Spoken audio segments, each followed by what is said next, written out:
Nggak Jangan sih bisa, dong, gitu karena ya. kita yang Mbak Jen kalau mau keren ya nggak mau berkompromi lah. Asik.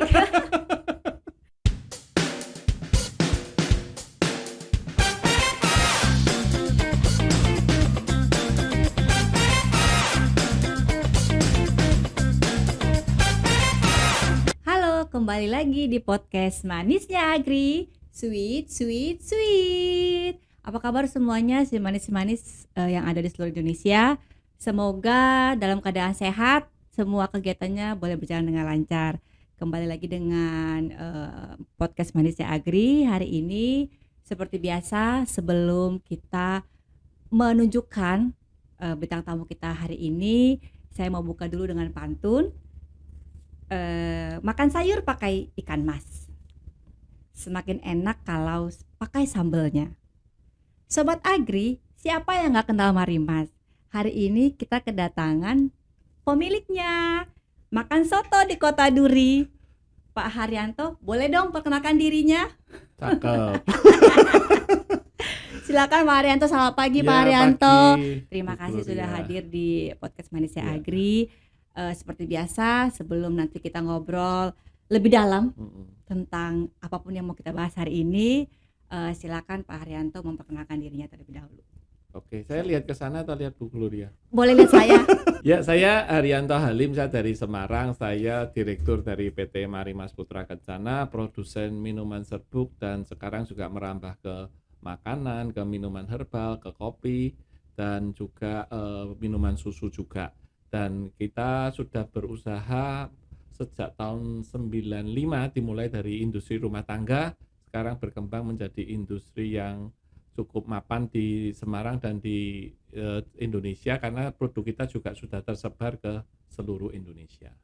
Tapi dikenalnya dengan nama Marimas ya? Marimas dari Marimas tahun? sebagai 95. Oke, 95 berarti sekarang udah berapa tahun? 28 tahun. 28 tahun, oke. Kalau anak udah punya cucu ya Pak ya? Sudah punya cucu. Oke, sudah punya cucu ya. 28 tahun di Semarang, oke.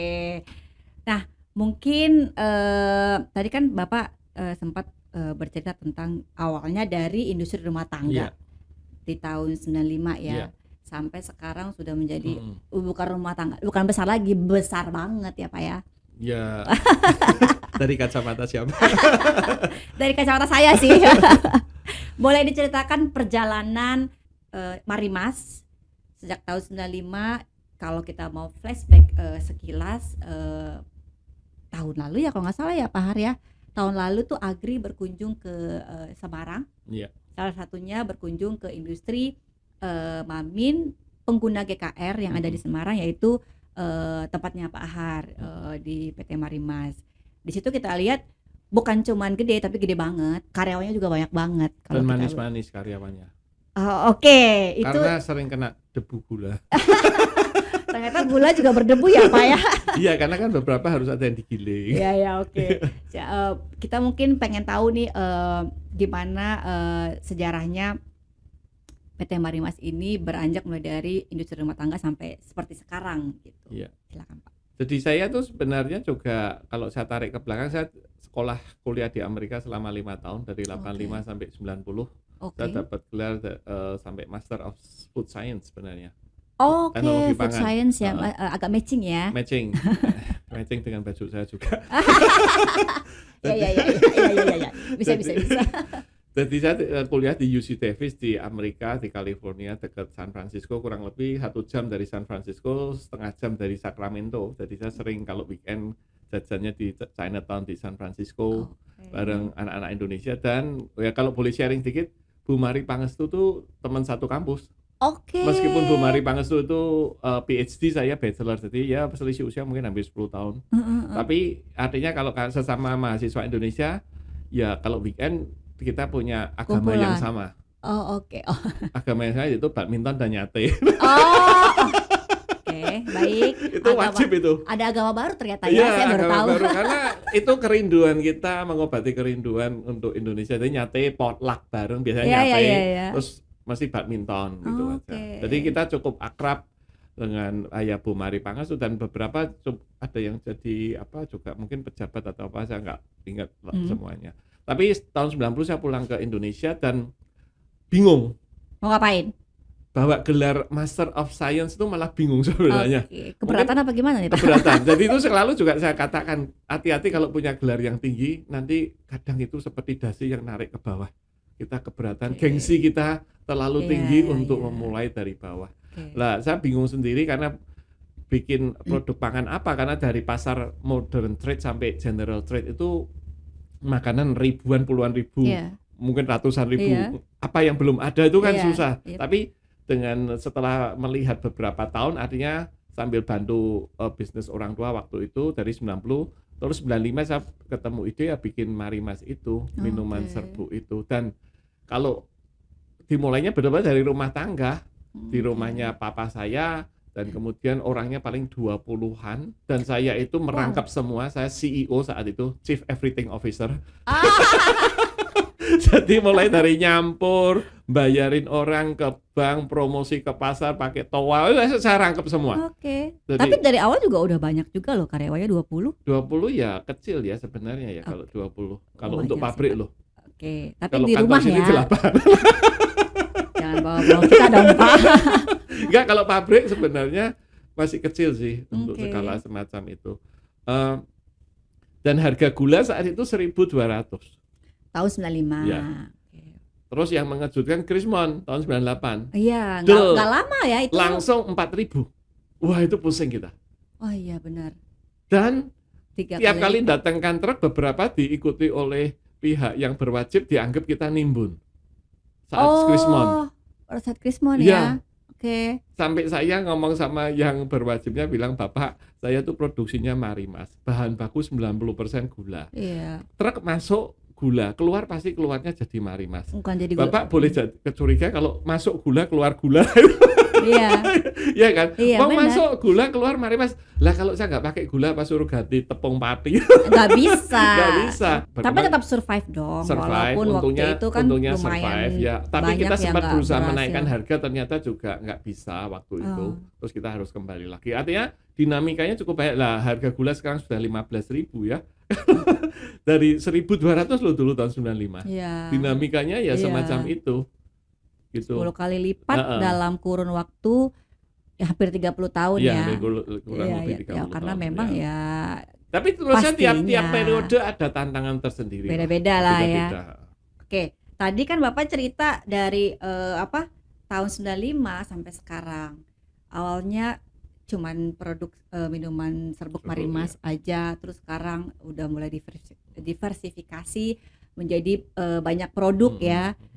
Yang sebenarnya kalau bisa dikatakan agak lumayan berbeda ya. Kopi, susu, Rice crackers. rice crackers, walaupun sebenarnya mungkin bahan utamanya beda-beda tapi tetap bahan bahan pendukungnya ada yang sama nih, sama-sama pakai gula semuanya. Walaupun itu kayak rice crackers, saya yakin pasti ada kandungan gula di dalamnya. Ya ada. Walaupun ada. cuma sedikit Dikit, pasti dikit, ada. Buat si Marimas ini sendiri per hari berapa sih kapasitas produksinya nih, dari katakanlah berapa unit Bapak punya pabrik di sekarang di Semarang, in total per hari itu berapa Ya kalau sebulan di atas 1.000 ton sih. kapasitasnya? Oke. Nah, itu produk Bapak sendiri itu sekarang apakah hanya di dalam negeri atau sudah Ekspor. ekspor? Iya. Si Marimasnya saja atau dengan produk yang lain Produk tadi? lain juga. Oke, apa aja sih Pak? Boleh tahu? Ada ke Nigeria, ada ke Kepulauan Pasifik, Afrika. Oke. Ada produknya ya, ada Marimas, ada yang pakai brand kita, ada yang pakai brand mereka, ada susu jahe juga. Oh, susunya juga Iya, udah ekspor ya? juga. Iya. Oke, padahal sebenarnya kalau misalnya mau dibilang lumayan baru ya Iya. produk ini ya, Iya. tapi sudah ekspor juga Iya, ya. heeh. Wow. Berarti udah bukan mengcover masyarakat Indonesia saja ya. Berarti di sana masih butuh yang serbuk-serbuk juga ya, Pak ya? Oh iya, kalau di negara seperti Afrika, Amerika Selatan, Mm-mm. bahkan kalau di Asia Tenggara tuh Vietnam dan Filipina masih Masih ya? masih. Berarti sampai ke Vietnam juga nih. Kita belum, karena di Vietnam industrinya cukup besar dan Iya. cukup mapan. Hmm. Vietnam bisa di cover dari Thailand, kemudian juga Ya. satu lagi Filipina juga. Hmm. Jadi di Asia Tenggara yang paling banyak minuman serbuk itu Indonesia, Vietnam, dan Filipina. Oke. Yang pengaruh Amerika dua-duanya yang itu. Iya. Kalau Indonesia nggak ada pengaruh Amerika, tahu pengaruh dari siapa? Mesti dicari tahu nih kayaknya Pak. Jamu gitu. Iya. Jadi biasa minum serbuk jamu Iya, gitu, iya, benar. Jadi minuman manisnya pun pengennya Iya. ya serbukan Iya, juga iya. gitu ya. Walaupun memang tidak bisa dipungkiri kebiasaan itu mulai rada berubah ya Pak ya, bergeser Terutama ya. di kota dan anak-anak muda lah, mereka gengsi kok kalau suruh bawa kantongan plastik isi minuman. Ya terus robekin lagi gitu kan, Iya, habis kalau diseduh. sekarang harus botol bisa ditutup. Bahkan cup aja sudah mulai turun kan. Iya, Yang lebih benar. keren ada tutupnya Iya, gitu. jadi kayak misal mereka belum habis Iya, saat itu juga mereka bisa tetap dan bisa dibawa-bawa dibawa-bawa agak, kemana-mana. kelihatan lebih keren lah. Iya, lebih keren. Kalau nggak keren nggak asik kayaknya ya Pak ya. Ya anak milenial begitu. Oke, tadi kan kita ngomong produksinya 1000-an, itu Mm-mm. penggunaan gulanya Iya, sekitar segitu juga. iya. Oh, oke. Jadi berimbang ya antara kapasitas produksi secara keseluruhan dengan kebutuhan gulanya Iya, juga. kalau Marimas kan memang sebagian besar kita pakai gula. Mm-mm. Memang bahan baku utamanya, sedangkan vitaminnya apa rasanya, flavor dan ekstraknya itu kan nggak banyak. Sebenarnya di jeruk itu kan juga sama, sebenarnya yang banyak ya airnya. Iya sih. Iya Iya, kan? benar. Iya. Terus kalau Marimas itu sendiri udah berapa flavor sekarang, Pak? Hampir 30. Wow, banyak banget. Nah, tapi sekarang kita coba manage mungkin karena orang juga nggak hafal, saya sendiri kadang ya lupa. Terlalu banyak. Dan kita belajar kalau terlalu banyak itu malah nanti konsumen lupa. Jadi nanti kita biasanya tiap berapa periode kita seleksi mana yang slow moving, mana yang fast moving. Oh, oke. Tapi in total bisa diproduksi sampai 30 varian ya, Pak ya. Oke, banyak juga ya, Pak. Iya. Saya mungkin tahu buah-buah yang general aja nih kayak jeruk, Iya, itu utama. strawberry. Strawberry. Yang utama ya jeruk, mangga, anggur, sirsat. Kalau yang lain-lainnya kayak Koko pandan juga punya kita. Oh, oke. Udah bener-bener apa? Terjemahannya dari sirup ya. Dijadikan karena Ya, koko pandan kan ya. paling terkenal di sirup. Betul. Ya, terus juga ada apa? Apel juga ada. Nah, tadi kita ngomong produksi nih, Pak. Kalau sekarang Bapak tadi cerita 20 nih karyawan pertamanya nih waktu masih di rumah bikinnya. Sekarang pabriknya udah banyak. Produknya udah macem-macem selama 28 tahun ini. Sekarang total karyawan yang Bapak punya nih udah berapa ribu, Pak? Ya, 1000 lebih sih ditambah antara orang produksi dan orang distribusi tapi ya. Karena Ya, kita in juga total. terpisah kan antara produksi dan distribusi. Terutama sekarang makin dibutuhkan yang didistribusi malahan. Karena kalau yang produksi kan kita coba efisienkan prosesnya. Tapi kalau yang lebih distribusi ke mesin ya kayak mesin, kalau di kita produksi. berusaha meskipun kalau invest langsung otomatisasi juga mahal Iya. dan juga kan harus hati-hati supaya nggak langsung drastis turunnya. Iya, penurunan Ya kan? karyawannya. Tapi kalau yang distribusi agak susah gantikan salesman mau pakai robot kan belum bisa. mungkin robot kurang menarik kayaknya kalau jadi dan itu yang marketing. sekarang jadi tantangan juga, kita Iya. butuh SDM tapi SDM-nya susah. Kalau Oke. ya kalau Susahnya dalam arti apa nih, Pak? sales motoris tuh lebih seneng jadi ojek kok, yang lebih bebas jamnya. Oh, oke, nggak terikat waktu Iya. ya. Terus mungkin pengen jadi konten kreator. Kayak pahar gitu maksudnya. Ya, kalau saya hobi, kalau mereka kan profesi. Oh Ya iya. kan jualan Oke. live di Iya, ya kan iya. di TikTok yang sekarang sedang dilarang. Tapi sekarang susah, jadi antara kadang bilang milenial nggak dapat, masih nganggur, tapi disuruh kerja yang terstruktur susah kan sekarang. Iya, benar. Lah padahal kita sebagai produk consumer good butuh untuk pemerataan produk. Iya, betul Nah juga. itu tantangan sih sekarang. Sekarang tantangannya malah di SDM ya, Pak di ya. SDM. Keluar masuk. Oh, turnovernya tinggi juga. Yang untuk tim itu loh ya. Yang marketingnya kan, distribusi ya. Terutama yang motor. Oh, emang diantaranya pakai motor, Pak? Yang untuk spreading awal. Jadi kalau consumer good itu supaya bisa masuk ke warung-warung kecil. Kalau harus pakai mobil kan Belum repot. tentu banyak juga ya. Kan mahal ya. Iya. Overheadnya. Iya. Oh, untuk yang skala itu ya, Iya. skala warung-warung ya. Jadi dibawanya pakai botol, terus saya nawar-nawarin, Iya, terus taruh di iya. situ. Itu malah lebih susah ya. Iya. Padahal waktunya sebenarnya nggak tahu nih, mungkin ditargetin juga kali ya, sehari dia harus bisa Iya, ngedrop berapa ya. ada Iya. target-targetnya. Makanya mereka mungkin kerja dengan target itu Zaman sekarang kayaknya agak susah. agak susah ya Pak ya. Curhatnya begitu ya Pak. Nah, sekarang ini kan kita ngomongin Marimas dulu ya Pak ya, karena memang mungkin dari beberapa produk yang Bapak punya sekarang, Marimas lah yang paling besar penggunaannya ya dalam produksinya gitu. Selain gula di dalam Marimas itu tadi udah pasti ekstra buah. Apalagi sih bahan baku yang lain yang diperlukan? Ya ada asam, ada vitamin. Asam sama vitamin ya. Nah, itu kan bahan-bahan baku yang Bapak perlukan. Boleh diceritakan nggak bagaimana Bapak di Marimas ini, bagaimana cara mendapatkan bahan baku? Terus apakah pernah ada kendala? Terus seperti apa Bapak mengatur perencanaan terhadap persediaan bahan baku yang ada untuk Marimas? Ya kalau untuk bahan baku lain sih kita biasanya beli dari supplier yang sudah ada di tanah air sih, kita nggak import langsung. Biasanya sudah ada agent-agentnya termasuk flavor, vitamin atau bahan-bahan lainnya. Dan kalau untuk perencanaan ya kita kan ada di perusahaan ada PPIC, Production Planning dan Inventory Control-nya. Jadi mereka bikin forecast berdasarkan penjualan sebelumnya dan instruksi dari tim sales dan marketing. Sehingga itu yang jadikan patokan untuk order 2-3 bulan ke depan. Nah kalau untuk gula sendiri nih, kan Bapak bilang tadi lumayan banyak kandungan gula di dalam minuman. Sama sih, kita juga forecast, bahkan kadang kontrak harus agak jangka panjang karena untuk ngikat harga. Seperti yang sekarang ini terjadi kan, kalau mendadak ada lonjakan harga semacam ini kan berat untuk kita. Jadi pas harga bagus kita ya kontrak cukup panjang. Jadi kontraknya mengikat harga juga? Mengikat harga. Karena kalau enggak gula naik kita harus naik harga, pasti nggak bisa. Consumer good nggak bisa naik turun kayak gitu. Yang bisa naik turun gitu kan cuma lift di sini. Di sana juga ada lift kan Pak, naik turun juga kayak nggak cuma di Jakarta liftnya naik turun. Jadi kalau harga consumer good nggak bisa semacam itu. Jadi selama ini nih udah beroperasi lama, ada pernah mengalami kendala nggak dalam proses ketersediaannya si gula rafinasi itu sendiri gitu? Pernah sih saya, tapi lupa ya pas apa itu yang kita harus misalnya biasa stok, yang jelek-jelek dilupain aja ya Pak ya.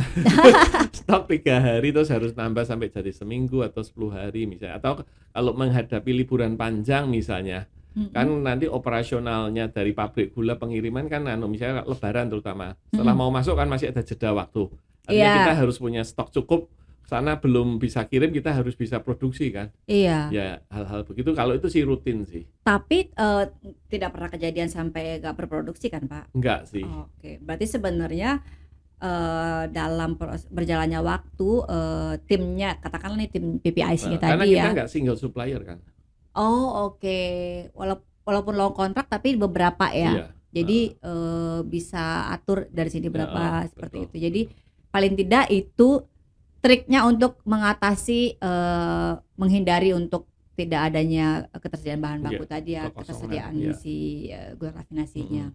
Tapi berarti dengan kata lain Marimas tidak terpaku pada satu supplier ya. Jadi gula mana aja. Tapi meskipun dalam beberapa pabrik kadang juga mungkin satu grup ya mereka. Iya benar, ada teman maksud saya mau brandnya apa itu masih bisa masuk ke dalam produknya Marimas. Karena kalau kita beberapa kali kunjungan itu ada produk-produk UMKM, ini UMKM ya. Yang cocoknya gula tertentu. Gulanya masih A aja, si B nggak bisa. Kalau kita melihat bahwa gula dari manapun manisnya sama kok. Iya.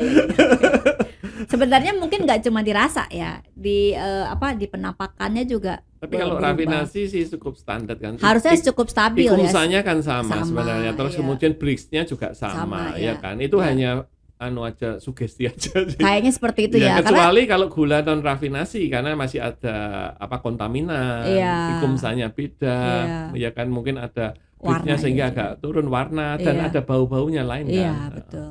Iya sih memang sebenarnya kalau kita lihat secara spek sama gitu, cuma tetap aja ada yang mungkin fanatik kali ya, kayak kita dalam ini keyakinan juga Iya. fanatik. Kira-kira seperti itu Wah, kali kalau ya. nggak pakai ini rotinya nggak ngembang gitu. Jadi aja nggak ngembang gitu roti ya. Karena doanya gitu sih. Iya. Berarti sebenarnya aman, mau Sih dari menurut mana saya. aja. Karena kebetulan saya ya teknologi pangan, saya tahu spek teknis kan. Iya, Kan tidak benar. harus tergantung dengan hal-hal demikian. Benar, betul sekali. Nah, ini kan yang sebenarnya yang bisa dipastikan keberlangsungan Marimas ini kan dari 95 ya sampai 2023 sekarang 28 tahun. Berarti kan ada mutu produk yang benar-benar dipertahankan nih dari si Marimas ya. Artinya tidak berubah dia dalam hal kualitasnya. Nah, ini bagaimana caranya Bapak sebagai owner, CEO dan segala macamnya di Marimas ini bisa mempertahankan mutu produknya sampai bisa 28 tahun itu orang masih ya ini Marimas ya begini, nggak berubah sama sekali gitu. Ya itu butuh inovasi, meskipun memang harus ada beberapa adjustment ya, karena sekarang misalnya saya tadi gula misalnya dari 1.200 jadi 15.000, kemudian bahan lain packaging dan lain-lain berubah. Ya ada formula yang harus disesuaikan, harga juga disesuaikan juga. Jadi mau tidak mau itu kalau nggak ada penyesuaian dengan perubahan ya nggak mungkin bisa, terutama di harga ini juga, karena kan harus menyesuaikan. Misalnya mendadak seperti kemarin akhir tahun lalu kan sebenarnya mendadak bahan baku jadi naik gila-gilaan. Iya. Karena perang Ukraina, Iya. pengiriman nggak bisa, kontainer susah, kontainer, sehingga benar. harga basic misalnya seperti mungkin citric acid, vitamin C naiknya gila-gilaan. Oh, Saat jadi itu. nggak cuma di ini ya di semua bahan baku kan kejadiannya sama ya. Ya lah itu Naik ya, semua dong sama-sama. naik semua iya. Jadi memang harus hati-hati, nggak bisa langsung nanti ya yang saya kata-kata di harga berubah langsung ya nggak bisa. Tapi kalau nggak dinaikkan ya kita nggak dapat untung, nantinya kan malah berat sekali lah. Ini yang memang kayak ginilah, menurut saya semua perusahaan menghadapi hal yang sama sih. Kayak kita kusir yang ditarik 12 kuda lah. Harus pintar-pintar mana yang ditarik ulur kan, nggak bisa semua dipacu semua atau ada yang berhenti ya nggak bisa. Benar. Iya. Nah, tadi Bapak cerita dari tahun 95. Apakah dari tahun 95 itu udah pakai langsung rafinasi juga? Oh iya. Oh, oke. Karena saya tahu ya, karena ini untungnya sekolah ya. Betul sih. Ya, jauh lagi sekolahnya. Ya, jadi tahu sekali bahwa nggak bisa karena ada kontaminan yang mengganggu di rasa. Yang tidak bisa hanya nanti dikasih flavor nggak bisa, dan belum lagi ada tetap dia kuat dan ada kontaminan yang tidak bisa, yang visual kadang keluar kayak bintik-bintik gitu ya? Atau kadang kayak serabut dan lain-lain. Lah itu kan kita tahu nggak boleh. Oke. Ya Berarti kan? sebenarnya dari 95 Bapak udah pakai rafinasi? Sudah. Oke. Zamannya dulu nggak tahu boleh nyebut nggak, bermis gitu loh. Iya. Saya pernah pakai itu. Oke, ya memang dia yang pertama sih gitu. Oke, berarti memang bisa dibilang tidak bisa Bapak belum bisa membandingkan dengan produk kalau produk Bapak dipakai dengan bahan baku yang selain gula rafinasi dong. Karena kita yang kalau mau keren ya nggak mau berkompromi lah. Asik. Nggak mau nggak mau cari masalah aja ya kan. Yang lebih murah juga nggak bisa. Kecuali kalau yang non rafinasi, mungkin kalau untuk yang untuk anak coba-coba. teh atau kopi nggak tahu, itu mungkin oke lah karena ada bau-bau karamel dan lain-lain. Dan warnanya juga nggak akan kelihatan. Ya, nggak kelihatan. Tapi kalau kan? untuk produk kami nggak mau berisiko. Iya. Oke. Oh, berarti sebenarnya dari 95 memang sudah menggunakan itu ya. Sejak kuliah saja saya sudah nggak pakai gula rafinasi. Biar keren lah. Karena Bapak kuliahnya jauh. Kita di sini gulanya dulu tapi ya. di Amerika gulanya semua rafinasi. Iya, karena cuma di sini doang. Iya. Maksudnya kalau saya pribadi dari kecil tuh gulanya memang yang non rafinasi. Non rafinasi karena kan kita cuma bisa dapat itu, dan atau gula Jawa. Which is dulu di kepala saya sebelum saya kenal gula rafinasi, ke kepala saya makin coklat, makin kuning itu kayak makin enak, manis gitu loh. Ternyata tidak. Tapi setelah gitu mengenal rafinasi, iya, keyakinannya berubah keyakinan ya. Convert jadinya Pak. Oke, berarti sebenarnya dari awal jadi saya mau tanya apa bedanya nggak bisa nih karena emang dari awal udah pakai rafinasi Sudah ya Pak pakai ya. rafinasi. Oke. Nah ini tadi Bapak cerita produk Bapak tidak hanya dijual di dalam negeri, juga diekspor lah ya. Boleh diceritain, boleh nggak Pak diceritain berapa sih yang diekspor setiap bulan apa tahun mungkin? Setiap bulan sih ada, tapi ya belum banyak sih kalau dibandingkan dengan yang dalam negeri. Pastinya. Masih kecil sih. Masih kecil. Ya Itu kita pengen memperbesar intinya sih. Karena hmm, menurut saya harus cukup berimbang lah. Kalau saya lihat perusahaan-perusahaan besar yang sudah berkembang kan mereka bahkan bisa lebih dari separuh atau separuh ya untuk ekspor, sehingga bisa balancing lah. Kalau dalam negeri ada apa, luar negeri ekspor masih ya jalan. ya Ya itu ya aja ya. sih. Tapi kalau total ekspor itu juga menurut saya mungkin sayang, karena kita kan potensi masyarakatnya gede, nanti malah dicolong negara lain kan sayang. Iya, Ya kan, jadi saya benar. juga menurut saya untuk consumer good kita harus berimbang lah dalam negeri dan ekspor. Iya, maksudnya kan sebenarnya kan kalau dalam negeri kan masih tetap nih, maksudnya Iya, kita punya pasar juga masih oke betul. gitu loh. Dan ini kan Ini kan memang ekspor ini kan menambah saja menambah dan sebenarnya. untuk menyetabilkan lah kalau dalam negeri ada pas kayak kenaikan semacam ini, atau Heeh. misalnya ini dolar kan juga naik Iya, sebenarnya. Ya semua kan? naik Pak, gak ada yang Iya. turun. Nggak ada. Ya gini curhatnya nih kayak Iya. gini. Semua naik Pak, gak ada Dan yang turun. keadaan sebenarnya agak lesu kan sekarang ini, karena panas yang tinggi dan panjang ini kan hasil panen juga turun, Iya. daya beli juga turun. Tapi sebenarnya kalau panas begini orang lagi pengen yang es minum Iya Marimas sih, gak sih ya, Pak? ya, memang bagus untungnya kita di lini itu, tapi kita harus akui kan memang daya belinya Lemah, agak turun. menurun. Ya. Iya. Berarti boleh saya iniin tanya ke Bapak, tahun ini dibanding tahun sebelumnya menurun apa tidak nih penjualan? Tahun ini lebih berat. Oke. Tahun ini lebih berat, dan hampir semua industri kalau saya tanya ngomong sama. Oke, walaupun dengan kondisi panas begini ya, maksudnya Kalau kan panas gini kan cuman tapi overall dari awal tahun sampai sekarang loh. heeh. Apalagi yang awal tahun sampai semester pertama pasti kalau tanya industri pusing semua. Oke, iya. Memang sih. Iya kan? Iya. Semuanya pusing Semua kok. pusing. Banyak yang masih koreksinya masih banyak, ini ngejar akhir tahun kalau bisa minimal sama dulu aja. Iya ya, nggak usah peningkatan deh Enggak, ya. sama aja Sama dulu. aja sama Setelah tahun lalu pokoknya gitu. salesman-nya jangan suruh tidur lah. 24 jam dong kerjanya. Oke, berarti sebenarnya kalau dihitung dari awal tahun memang ya bisa dibilang tahun ini lebih. Lebih berat daripada saat Covid loh. Oh, karena kalau Covid kan Loh, sebenarnya tapi kan banyak sekolah tutup, banyak oh tempat-tempat iya penjualan itu tutup biasanya semua. kan Iya. masuk ke sekolah ya, Iya, ke warung-warung jadi dekat sekolah jajanan ya iya. Pak ya. Jadi Malah ternyata malah ini lebih baik ya, karena ada perang Ukraina awal tahun, terus hujannya yang nggak karuan itu awal tahun kan kacau Iya. balau itu. ya oke. Berarti sebenarnya itu dialami semuanya sama ya. Sama sih. Nggak cuma di industri hulunya nih, di hilir-hilirnya juga Oh iya, mengalami hal yang banyak sama ya. supplier-supplier juga. Sekarang ini juga pengguna TikTok Shop juga lagi pusing. Lagi heboh banget kayaknya tuh semuanya jadi bahan Lagi pembicaraan. happening, lagi Iya, happening. jadi kayak semua pada komplain segala macam. Tapi itu juga hal yang sama dengan yang kita hadapi lah. Artinya mau melawan e-commerce sudah nggak bisa lewat lah. Memang ada zamannya kan. Mm-mm. Ya kan, meskipun yang dijual kan ya produknya sama Itu sebenarnya. aja. Iya. Cuman caranya aja yang Caranya, berbeda. iya. Tapi memang balik lagi orang lebih senang seperti itu gitu loh. Iya sih. Ya Iya kan? kan, dan Kayak lebih ringkes gak sih Pak iya, dan sebenarnya? mungkin beberapa produk impuls sih ya. Impuls Hmm. yang bukan harus pakai perencanaan, lihat terus seneng langsung beli gitu kan. Iya, benar sih. Iya, betul sih. Kayak tertarik aja saat itu aja Iya, gitu. heeh. Terus orang kayak pengen beli. Oke. Nah, ini Pak agak sedikit di luar dari konteks kita awalnya nih.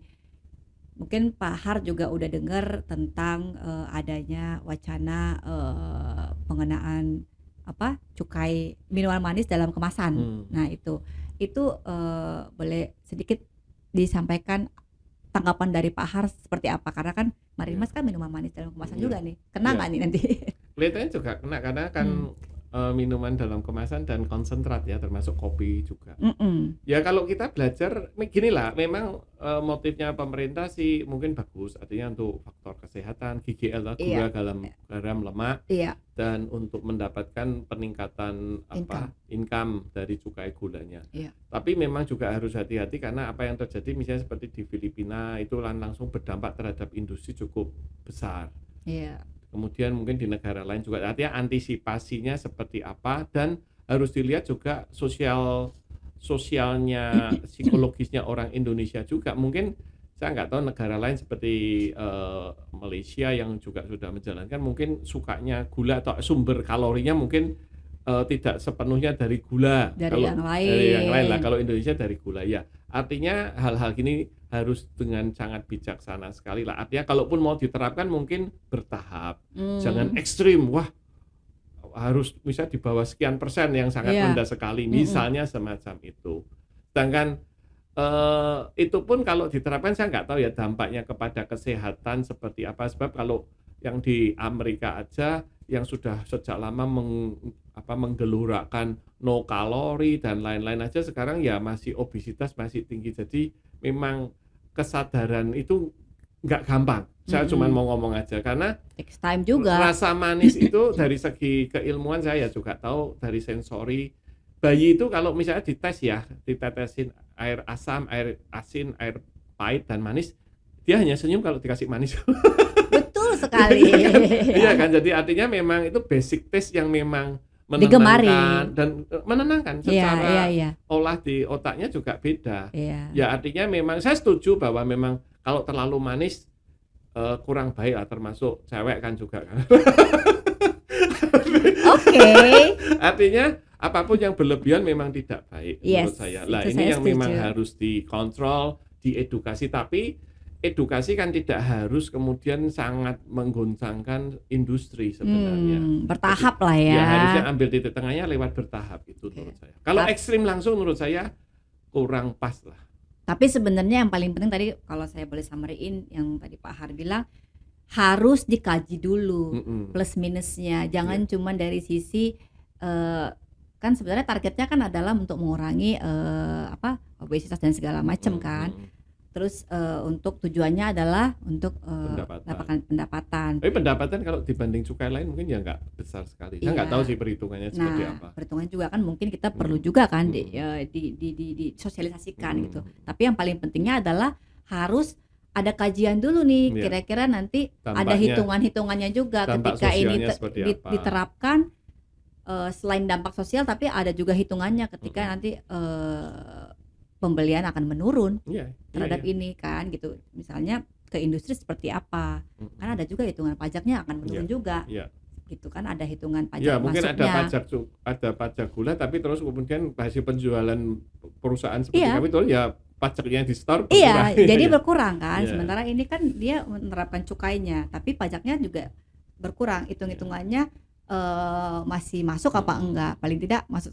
Pak Har kan demikian, ada dulu studinya lah paling tidak untuk mengkaji ya walaupun nanti tetap harusnya diberlakukannya bertahap, tapi ada studi, ada kajian dulu dari orang-orang yang kompeten, bener kan Pak? Mungkin dari orang-orang food science kayak Bapak gitu. Salah ya? Dari agri.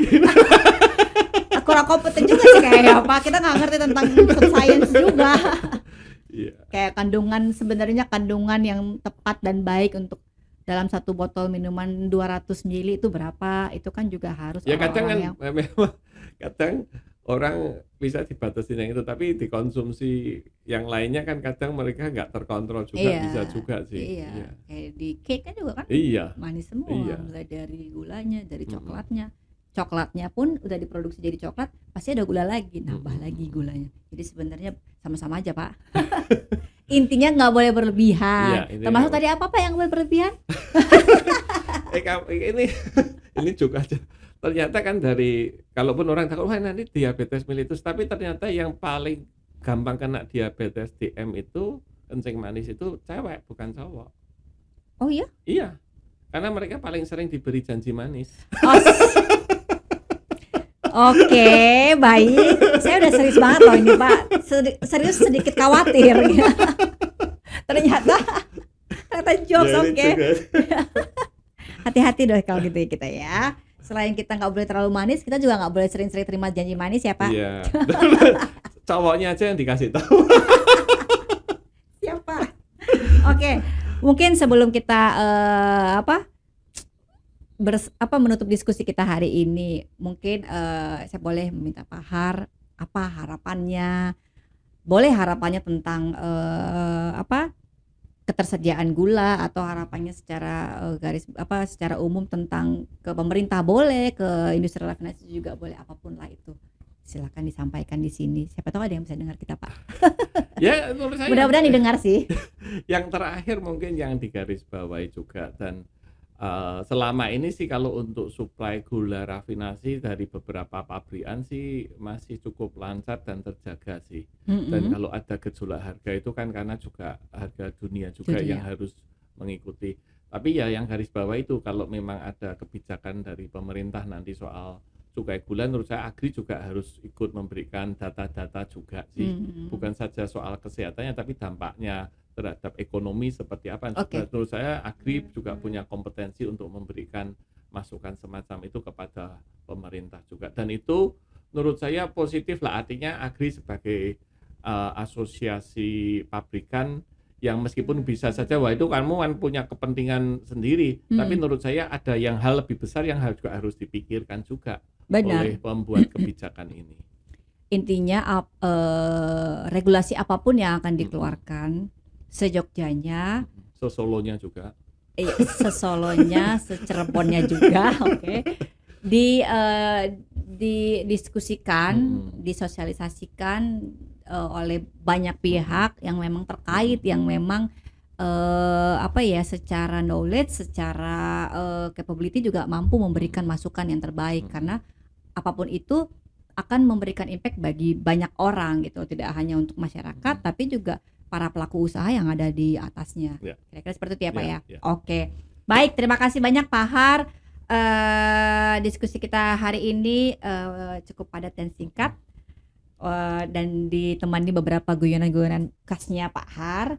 Semoga apa yang menjadi diskusi kita hari ini boleh seperti tujuannya dibuatnya podcast Manisnya Agri ini adalah supaya banyak orang si manis-manis semua yang ada di seluruh Indonesia terinformasi, teredukasi dengan apa yang kita sampaikan dalam diskusi kita. Semoga nanti ada banyak si manis-manis yang boleh memberikan masukan-masukan yang baik juga buat kita. Boleh juga memberikan masukan siapa narasumber selanjutnya yang akan kita undang di sini untuk memaniskan podcast Manisnya Agri. Semoga Pak Har selalu sehat. Mari Mas tetap makin sukses, bukan tetap, makin sukses, produksinya lancar, dan kita sama-sama berharap ya Pak, kondisi yang sekarang menurut Pak Har tadi dan menurut kita semua sangat berat tahun ini, mudah-mudahan menjelang akhir tahun ini boleh pelan-pelan meringan ya Pak. Ini sudah mulai membaik sih. Oke, sudah mulai. Ini positif banget nih.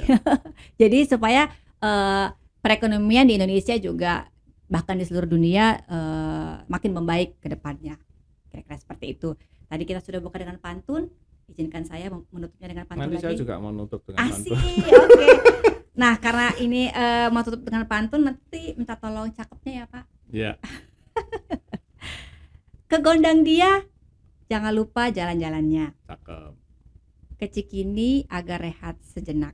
Cakep. Terima kasih Bapak sudah meluangkan waktunya. Semoga Bapak semakin sukses dan sehat selalu. Amin, cakep sekali. Terima kasih Pak. Terima kasih Pak. Saya dulu, boleh silakan Bapak. Di laut banyak ikan pari, boleh ditangkapnya hari Kamis. Oke. Sungguh hebat gula Agri, bikin hidup kita lebih manis. Asik. Terima kasih Pak Har. Sampai ketemu lagi.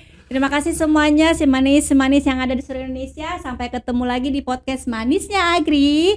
Sweet.